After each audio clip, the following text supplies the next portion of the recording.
When a millionaire stuck in traffic locks eyes with a barefoot beggar, the world stops. What he discovers will shake his soul and yours. This isn't just a story, it's a heartbreak, a reunion, and a revelation all in one. Welcome to our channel, Story Lovers. We love having you here.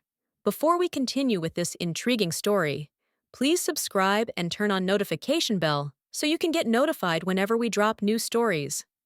Now enjoy.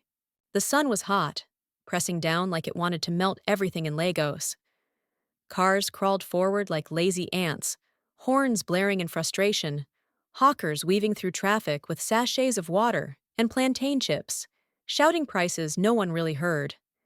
Inside a black SUV with tinted windows, Tunde Owolabi sat quietly, fingers drumming against the leather steering wheel. His driver, Kunle, was muttering about the heat and late appointments, but Tunde wasn't listening. He had long trained himself to block out noise. It was how he built a tech company from scratch, in a country that made even breathing feel expensive. Now, at 38, his life was fast and clean. Clean cars, clean suits, clean bank accounts. He didn't wear his wealth like a crown, but you could smell it when he walked past. A calendar reminder blinked on his phone. Investor meeting, 2 p.m. They were already late. Tunde exhaled and leaned back. He looked out the window, letting his eyes drift past the usual Lagos scenes. Hawkers arguing over change, Danfo buses filled to the brim, someone preaching with a megaphone that seemed louder than God himself. Then he saw her. At first, it was the children that caught his attention. Two small figures sitting on the dusty pavement, hugging each other, tired and quiet in a way no child should be. One held a torn plastic cup, the other rested her head on the woman's leg. The woman, she was barefoot, wrapped in an old wrapper, head covered with a faded scarf. Her back was bent slightly as she leaned over, asking a passerby for spare change. There was something in the curve of her shoulder, something in the way she turned her face slowly, like she didn't want to be seen by the world anymore. And then her eyes met his. Everything around him, honking horns, shouting traders, impatient drivers, faded into a strange silence. He leaned forward. The woman froze. A flicker of recognition passed between them like lightning. It couldn't be, but it was. Ireti, the only woman who had ever made him laugh without trying. The one who used to call him my oga we no get shishi when he couldn't afford lunch. The girl who once sold Puff Puff in front of their hostel and used to sneak extra pieces into his nylon because she knew he was hungry. She had disappeared from his life like a stolen shadow, and now here she was, on the side of the road, begging, with two children. Tunde's hand trembled slightly. His mouth opened, but no words came out. He felt like the air had grown heavy inside the car. "Stop the car," Tunde said. "Sir, should I turn here?" Kunle asked. Tunde didn't answer. He opened the door and stepped out, ignoring the confused look on his driver's face, ignoring the curious eyes of strangers. He walked towards her slowly, unsure if he was dreaming. She stood up quickly, trying to hide her face.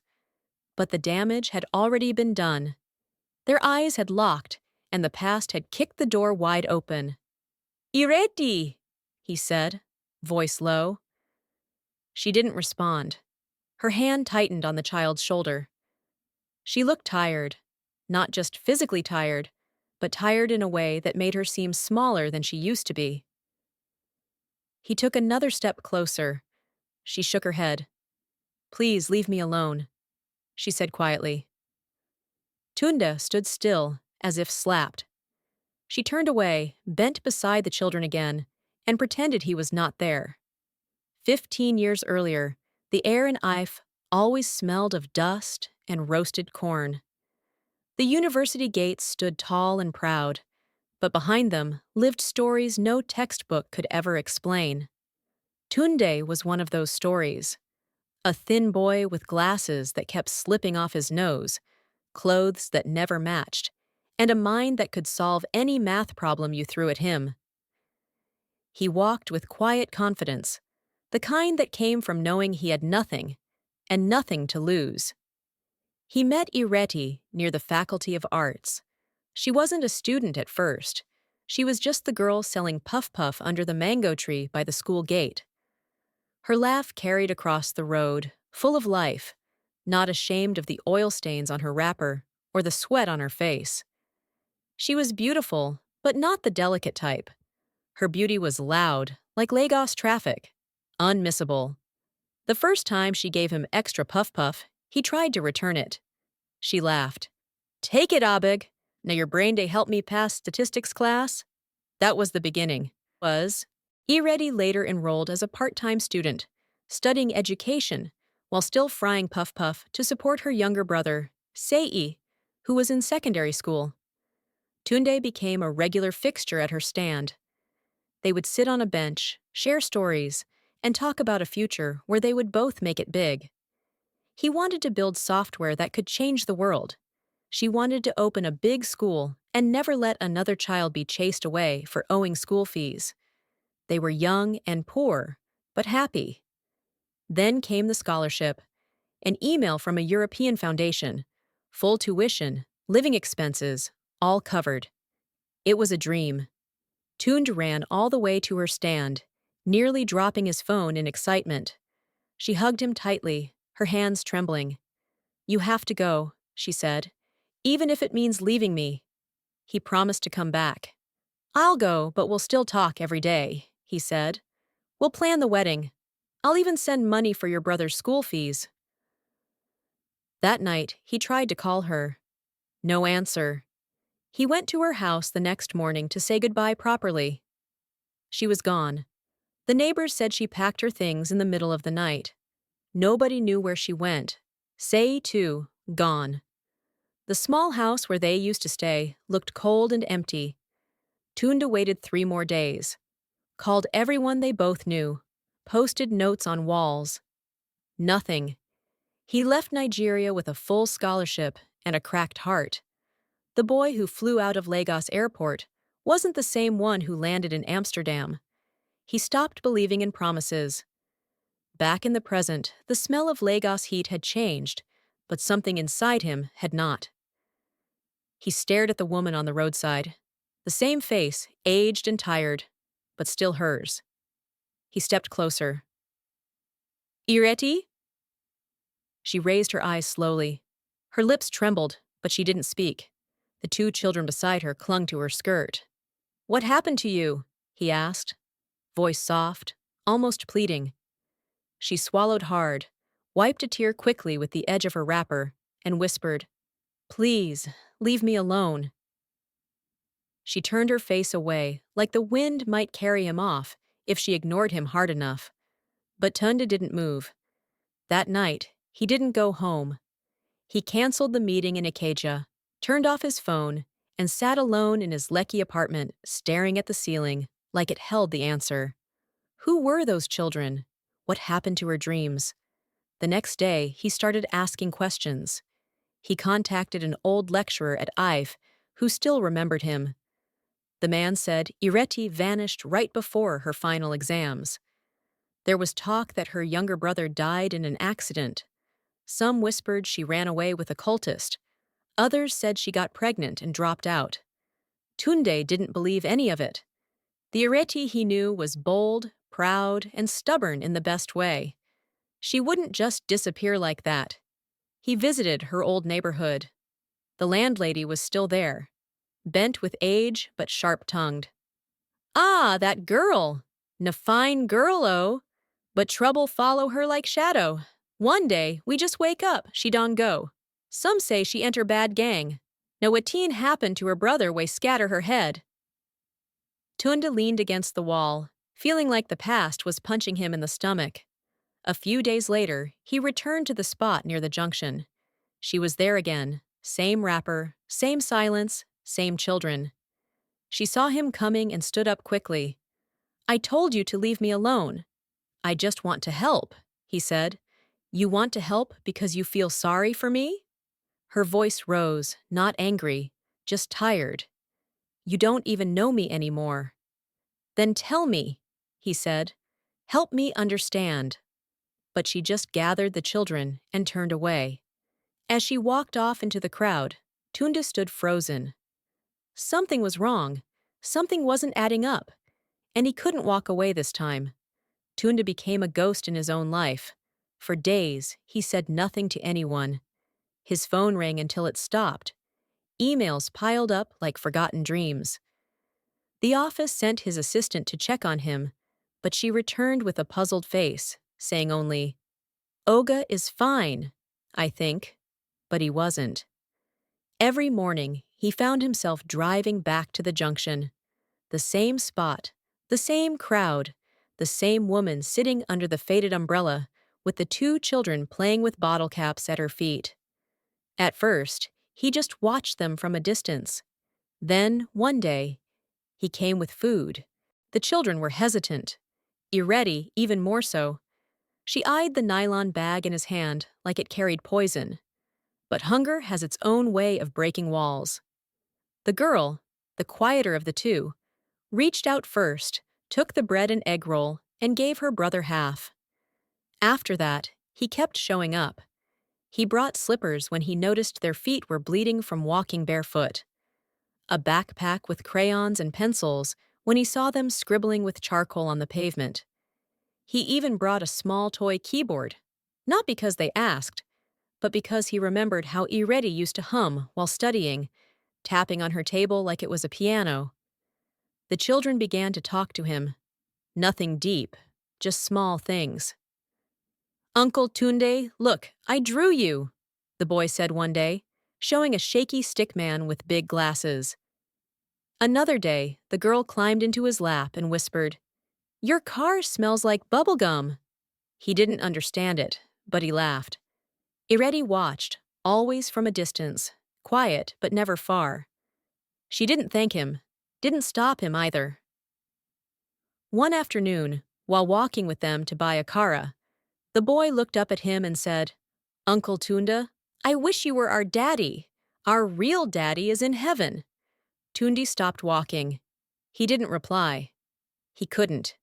His throat tightened. His knees felt weak. Then something occurred to him. The boy-child Dimeji has eyes just like his. Could it be what he was thinking? He remembered he had been with Ireti few days, before he traveled out of Nigeria. That night, he drove to a private clinic and asked for a DNA test. He handed them the children's names. He knew them now. Dara and Dimeji. He brought in toothbrushes, strands of hair from their old combs, anything the lab requested. He didn't tell Ireti. For 2 days, he waited like a man on trial. On the third day, the nurse handed him an envelope and said, "Do you want to sit down?" He didn't. He opened the envelope right there, under the cold hospital light. Positive. Both children were his. Twins. His. He sat in his car outside the clinic for what felt like forever, staring at the dashboard as if it held a manual on how to breathe again. The plan was simple. Bring them home. All 3 of them. He had already called the driver, told the maid to prepare 2 rooms for the twins. He cleared his schedule, canceled all travel, even told his board of directors, "I need time." No explanations. Just that. But when he arrived at the spot near the junction, she was gone. Only the umbrella remained, folded and leaning against the wall. The spot where she always sat, now taken over by another beggar, who shrugged and said, "She no come today, Oga." He waited all day. Nothing. He checked the nearby shelters, hospitals, walked into 5 different police stations, asking if they'd seen a woman matching her description. The responses were all the same. Blank stares, polite headshakes, tired eyes. At one point, he began to wonder if she had ever been real at all. Maybe his mind was playing tricks on him, dragging memories into the present like a cruel game. Then, 7 days later, a letter came.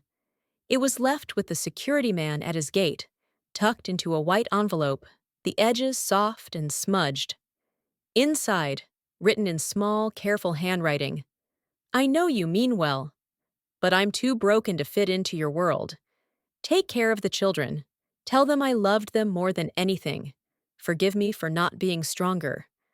And thank you for seeing me, even when I was invisible to the world." No name, but he didn't need one. He read the letter a dozen times, the last line echoing in his mind. Something didn't feel right. He remembered her sunken eyes the last time they spoke, the way she held her stomach like it hurt, the way she tried to smile but failed. He took a guess and started calling small clinics across the mainland. Not the big hospitals, but the kind where nurses wear slippers and generators hum louder than ambulances. It was the fourth one that confirmed. "Yes, we have a patient here.